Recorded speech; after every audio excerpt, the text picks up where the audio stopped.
किसी गांव में एक शंकर नाम का किसान रहता था। सीधा सादा गरीब आदमी था। अपने काम से काम, न किसी के लेने में न किसी के देने में, छक्का पंजा न जानता था। छल प्रपंच की उसे छूत भी न लगी थी। ठगे जाने की चिंता न थी। ठग विद्या न जानता था। भोजन मिला खा लिया, न मिला चबेने पर काट दी। चबैना भी न मिला तो पानी पी लिया और राम का नाम लेकर सो गया। किंतु जब कोई अतिथि द्वार पर आ जाता था तो उसे इस निवृत्त मार्ग का त्याग करना पड़ता था। विशेषकर जब साधु महात्मा पदार्पण करते थे तो उसे अनिवार्यतः संसारिकता की शरण लेनी पड़ती थी। खुद भूखा सो सकता था, पर साधु को कैसे भूखा सुलाता। भगवान के भक्त जो ठहरे। एक दिन संध्या समय एक महात्मा ने आकर उसके द्वार पर डेरा जमाया। तेजस्वी मूर्ति थी, पीतांबर गले में, जटा सिर पर, पीतल का कमंडल हाथ में, खड़ाऊं पैर में, ऐनक आंखों पर, संपूर्ण वेश उन महात्माओं का सा था जो रईसों के प्रसादों में तपस्या, हवा गाड़ियों पर देवस्थानों की परिक्रमा और योग सिद्धि प्राप्त करने के लिए रुचिकर भोजन करते हैं। घर में जौ का आटा था, वह उन्हें कैसे खिलाता। प्राचीन काल में जौ का चाहे जो कुछ महत्व रहा हो, वर्तमान युग में जौ का भोजन सिद्ध पुरुषों के लिए दुष्पाच्य होता है। बड़ी चिंता हुई, महात्मा जी को क्या खिलाऊं। आखिर निश्चय किया कि कहीं से गेहूं का आटा उधार लाऊं, पर गांव भर में गेहूं का आटा न मिला। गांव में सब मनुष्य ही मनुष्य थे, देवता एक भी न था। अतएव देवताओं का खाद्य पदार्थ कैसे मिलता। सौभाग्य से गांव के विप्र महाराज के यहाँ से थोड़ा सा मिल गया। उनसे 1.25 सेर गेहूं उधार लिया और स्त्री से कहा कि पीस दे। महात्मा ने भोजन किया, लंबी तान कर सोए। प्रातः काल आशीर्वाद देकर अपनी राह ली। विप्र महाराज साल में 2 बार खलिहानी लिया करते थे। शंकर ने दिल में कहा, 1.25 सेर गेहूं इन्हें क्या लौटाऊं। पंसेरी बदले कुछ ज्यादा खलिहानी दे दूंगा, यह भी समझ जाएंगे, मैं भी समझ जाऊंगा। चैत में जब विप्र जी पहुंचे तो उन्हें 1.5 पंसेरी के लगभग गेहूं दे दिया और अपने को उरीड़ी समझकर उसकी कोई चर्चा न की। विप्र जी ने फिर कभी न मांगा। सरल शंकर को क्या मालूम था कि यह 1.25 सेर गेहूं चुकाने के लिए मुझे दूसरा जन्म लेना पड़ेगा। 7 साल गुजर गए। विप्र जी विप्र से महाजन हुए। शंकर किसान से मजूर हो गया। उसका छोटा भाई मंगल उससे अलग हो गया था। एक साथ रहकर दोनों किसान थे, अलग होकर मजदूर हो गए थे। शंकर ने चाहा कि द्वेष की आग भड़कने न पाए, किंतु परिस्थिति ने उसे विवश कर दिया। जिस दिन अलग अलग चूल्हे जले वह फूट फूट कर रोया। आज से भाई भाई शत्रु हो जाएंगे। एक रोएगा दूसरा हंसेगा। एक के घर मातम होगा तो दूसरे के घर गुलगुले पकेंगे।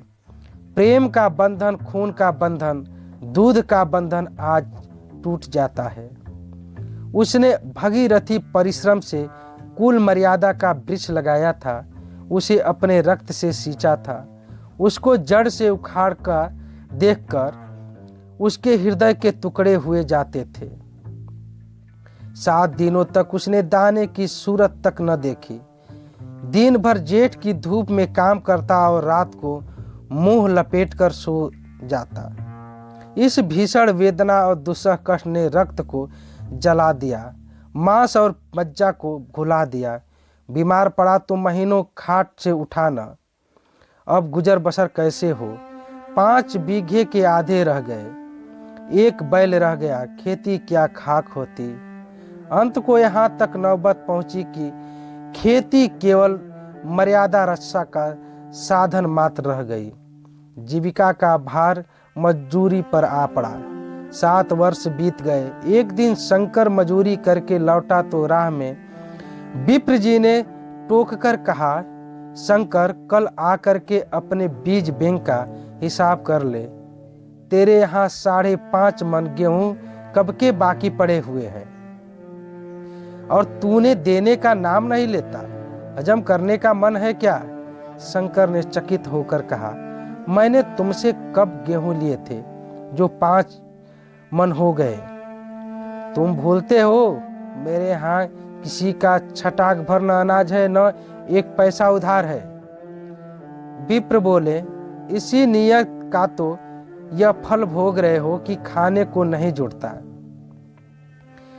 यह कहकर विप्र जी ने उस 1.25 सेर गेहूं का जिक्र किया जो आज से 7 वर्ष पहले शंकर को दिए थे।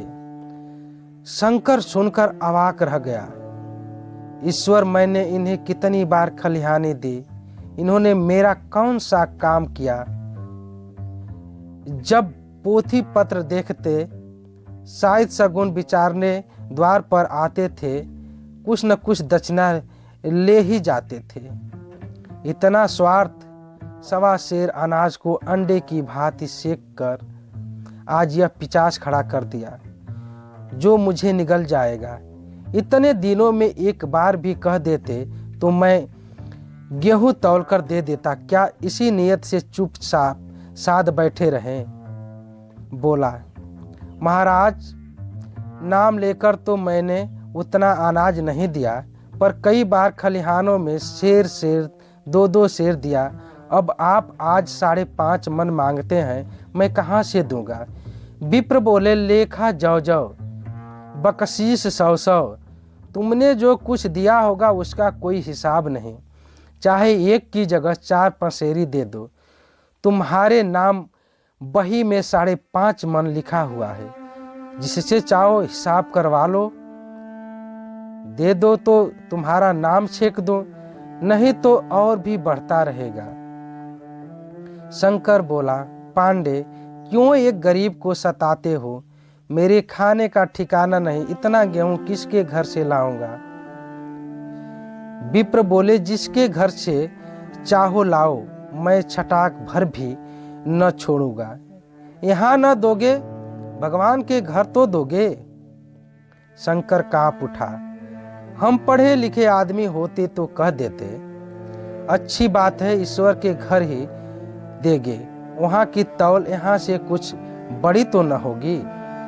कम से कम इसका कोई प्रमाण हमारे पास नहीं, फिर उसकी क्या चिंता? किंतु शंकर इतना तार्किक, इतना व्यवहार चतुर न था। एक तो ऋण, वह भी ब्राह्मण का, वही बही में नाम रह गया तो सीधे नरक में जाऊंगा। इसी ख्याल से ही उसके रोमांच हो गया। बोला, महाराज, तुम्हारा जितना होगा यही दूंगा, ईश्वर के यहाँ क्यों दो? इस जन्म में तो ठोकर खा ही रहा हूं, उस जन्म के लिए क्यों कांटे बोऊं? मगर यह कोई न्याय नहीं है। तुमने राई का पर्वत बना दिया। ब्राह्मण होके तुम्हें ऐसा नहीं करना चाहिए। उसी घड़ी तगादा करके ले लिया होता तो आज मेरे सिर पर इतना बड़ा बोझ क्यों पड़ता? मैं तो दे दूंगा, लेकिन तुम्हें भगवान के यहाँ जवाब देना पड़ेगा। विप्र बोले, वहां का डर तुम्हें होगा, मुझे क्यों होने लगा? वहां तो सब अपने ही भाई बंधु हैं, ऋषि मुनि सब तो ब्राह्मण ही हैं। देवता ब्राह्मण है, जो कुछ बने बिगड़ेगी सब संभाल लेंगे। तो कब देते हो? शंकर बोला, मेरे पास रखा तो है नहीं, किसी से मांग जांच कर लाऊंगा तभी न दूंगा। विप्र बोले, मैं यह न मानूंगा। 7 साल हो गए, अब एक दिन भी मुलाहिजा न करूंगा। गेहूं नहीं दे सकते तो दस्तावेज लिख दो। शंकर बोला, मुझे तो देना है, चाहे गेहूं ले लो, चाहे दस्तावेज लिखवा लो। किस हिसाब से दाम रखोगे? विप्र बोले, बाजार भाव 5 सेर का है, तुम्हें 5.25 सेर का काट दूंगा। शंकर बोला, जब दे ही रहा हूं तो बाजार भाव काटूंगा। पाव भर छुड़ाकर क्यों दोषी बनूं? हिसाब लगाया तो गेहूं के दाम 60 हुए। 60 का दस्तावेज लिखा गया। 3 सैकड़े सूद। साल भर में न देने पर सूद की दर 2.5 रुपये सैकड़े। 8 आने का स्टाम्प, 4 आने दस्तावेज की तहरीर शंकर को ऊपर से देनी पड़ी। गांव भर ने विप्र की निंदा की, लेकिन मुंह पर नहीं। महाजन से सभी का काम पड़ता है, उसके मुंह कौन आए। शंकर ने साल भर तक कठिन तपस्या की। मियाद के पहले रुपये अदा करने का उसने व्रत सा कर लिया।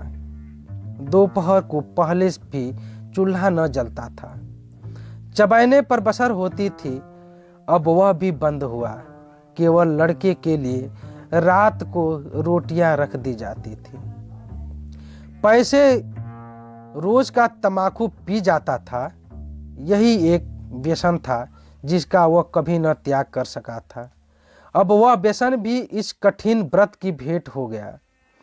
उसने चिलम पटक दी, हुक्का तोड़ दिया और तमाकू की हाड़ी चूर चूर कर डाली।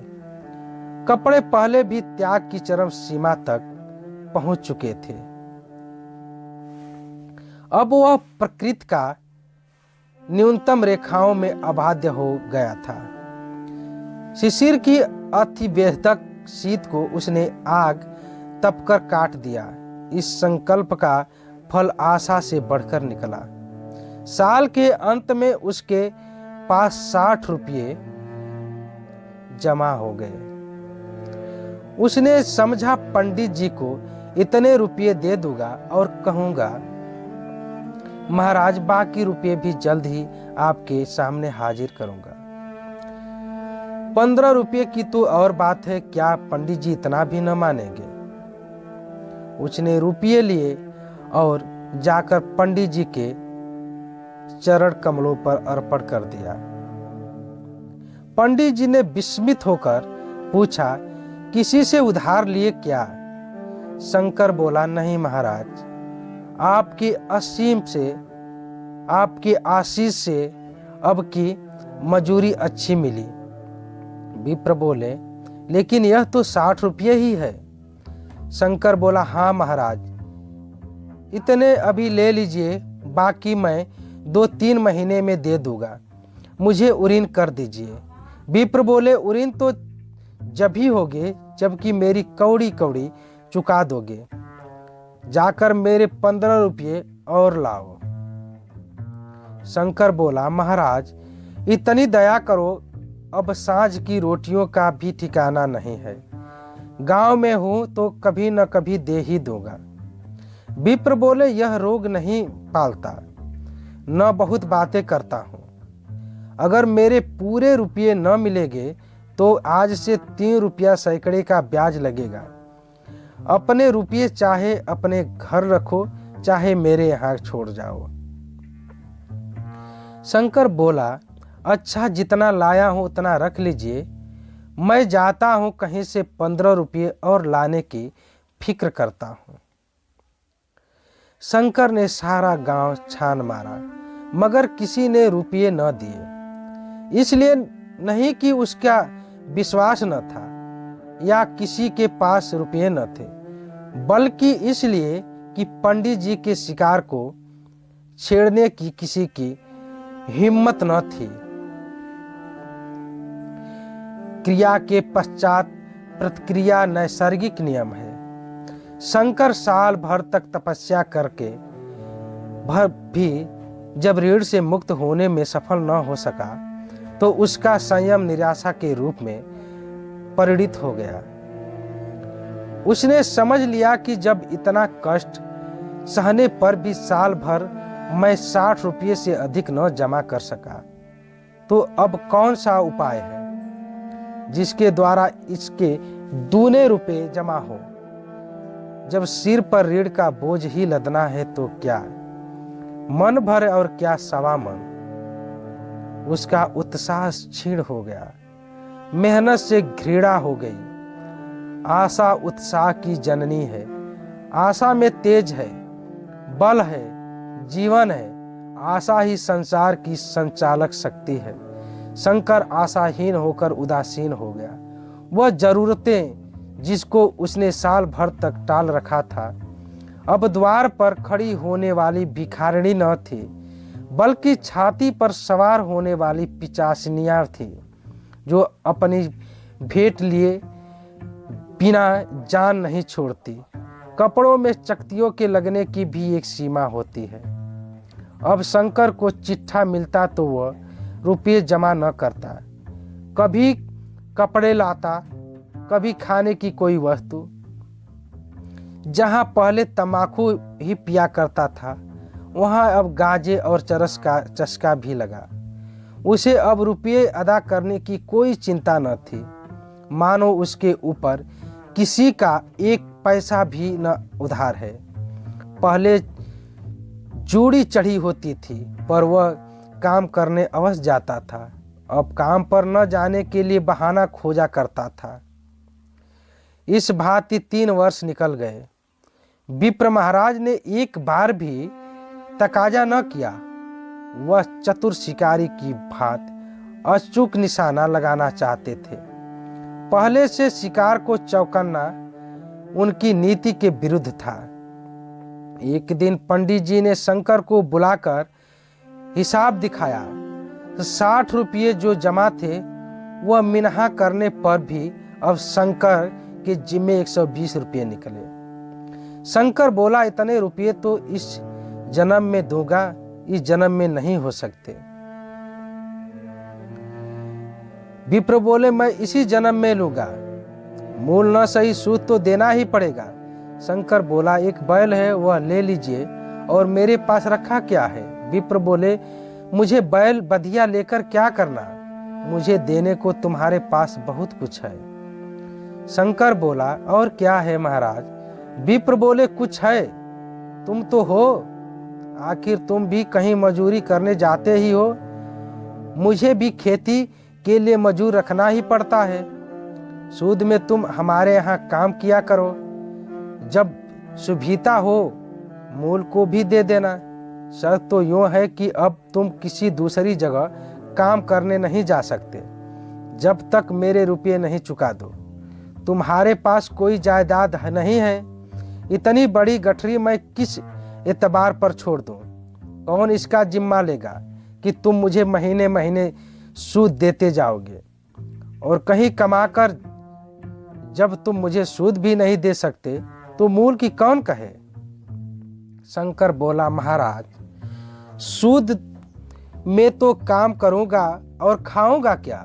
विप्र बोले, तुम्हारी घरवाली है, लड़के हैं, क्या वे हाथ पांव कटा के बैठे हैं। रहा मैं तुम्हें आधा सेर जौ रोज कलेवा के लिए दे दिया करूंगा। ओढ़ने को साल में एक कम्बल पाओगे, एक मिर्जई भी बनवा दिया करूंगा, और क्या चाहिए। यह सच है कि और लोग तुम्हें 6 आने देते हैं, लेकिन मुझे ऐसी गरज नहीं है कि मैं तो तुम्हें रुपये भरने के लिए रखता हूँ। शंकर ने कुछ देरी तक गहरी चिंता में पड़े रहने के बाद कहा, महाराज यह तो जन्म भर की गुलामी हुई। विप्र बोले, गुलामी समझो चाहे मजूरी समझो, मैं अपने रुपये भराए बिना तुमको कभी न छोड़ूंगा। तुम भागोगे तो तुम्हारा लड़का भरेगा, हाँ जब कोई न रहेगा तब की बात दूसरी है। इस निर्णय की कहीं अपील न थी। मजूर की जमानत कौन करता, कहीं शरण न थी, भागकर कहाँ जाता। दूसरे दिन से उसने विप्र के यहाँ काम करना शुरू कर दिया। 1.25 सेर गेहूं के बदौलत उम्र भर के लिए गुलामी की बेड़ी पैरों में डालनी पड़ी। उस अभागे को अब अगर किसी विचार से संतोष होता था तो यह था कि वह मेरे पूर्व जन्म का संस्कार है। स्त्री को वे काम करने पड़ते थे जो उसने कभी न किए थे।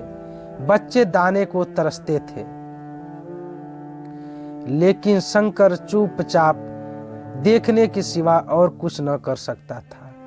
वह गेहूं के दाने किसी देवता के साप की भांति या यजमान उसके सिर से न उतरे।